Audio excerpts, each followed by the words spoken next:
Rita Dennis, and I'm Daryl's mom. I'm a soldiers' rights activist, and I fight for all soldiers, even ones that support this war. Dick Cheney says that what I'm doing is hurting our soldiers. The Bush administration is killing our soldiers right here in America. They're killing them when they ignore them when they come back, suffering from PTSD. George Bush killed Jonathan Schwartzy when they told him to go home from the VA and gave him a number when he was going to commit suicide, and he did. George Bush killed James Dean in a police-assisted suicide on Christmas Day. He didn't want to go back, and he refused, and they came and shot him in his family's home. They failed my son when he came back from Iraq and suffered from PTSD. And they failed all the soldiers that are AWOL right now from a war of lies. End this war. Support the resistance.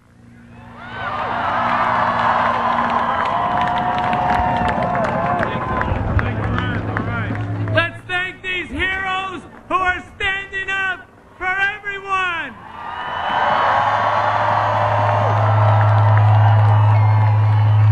It takes courage to resist. It takes courage to speak up. These people, not those puppets of Bush, are the real leaders of the United States. We have a great, diverse coalition. We have soldiers, families, the Muslim American community, the Arab community, the Palestinian community, and we're standing together. Please welcome Munzer Slayman, National Council of Arab Americans. Thank you very much for being here, braving this weather. Many things were said about the similarity and differences between Iraq and Vietnam. There is one similarity we must avoid. The war in Vietnam was lost, maybe known that it was lost in 1968. And we waited years until we brought the troops home. Now everybody knows that the war in Iraq is lost. We must bring the troops home now. No delays. Two prominent senators who are presidential hopeful, Obama and McCain, used the word wasted in Iraq. Now they apologize for using that word. But although it is a mistake to use that word, because the family, the soldiers are being sacrificed, but we are being sacrificed for a lost war, illegitimate, illegal war in Iraq. We must bring the troops home now, no delay.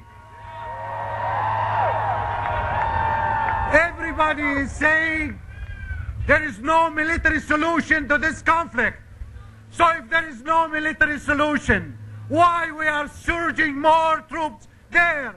We need to surge for peace and bring the troops home now.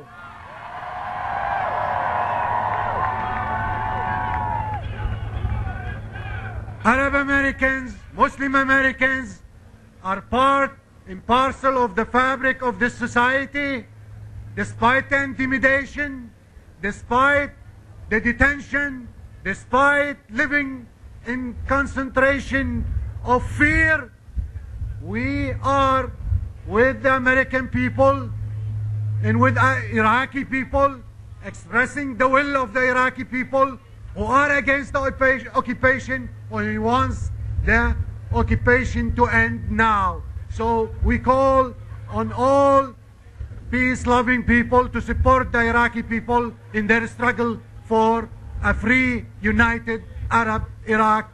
Bring the troops home now. Thank you.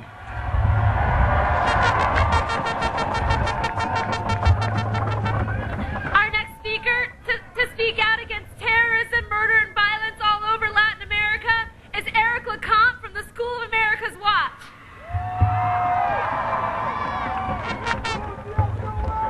I wish today that every single one of you who are out there could stand where I stand, so that you might see what I see, and that is thousands of us standing strong in community, in one voice raised against torture, against the killing of civilians, and in hope for the peace that we know will soon come. My name is Eric LeCompte, and I work for the School of the Americas Watch. And long before we heard the names of Guantanamo Bay, before we heard Abu Ghraib, there was a school funded by this government, operated by this Pentagon, which for more than 60 years has trained soldiers from Latin America in torture, assassination, and execution of civilians. We stand here, our movement, hundreds of thousands strong, to stand with Answer today, to stand with all of you, to say the war must end. We will not go and fight in Iran, and we must abolish torture worldwide. And I need to say this coming from a movement of people of faith, coming from a movement of unions and veterans, coming from a movement working against torture, that I myself, as a person of faith, must say that this war is immoral. I must say, as a person of faith, that torture is an abomination to the law of God, and it is inappropriate, wrong, and immoral of this Bush administration continuing to wage war and torturing innocents. Every November, as many of you know, our movement that is working to close this School of the Americas gathers more than 20,000 strong outside the gates of Fort Benning. And we will gather again outside of Fort Benning. We will gather again outside of the Pentagon until this war is over, until the School of the Americas is closed, until torture is abolished, and we can all live in peace in the global community that we are a part of. Peace.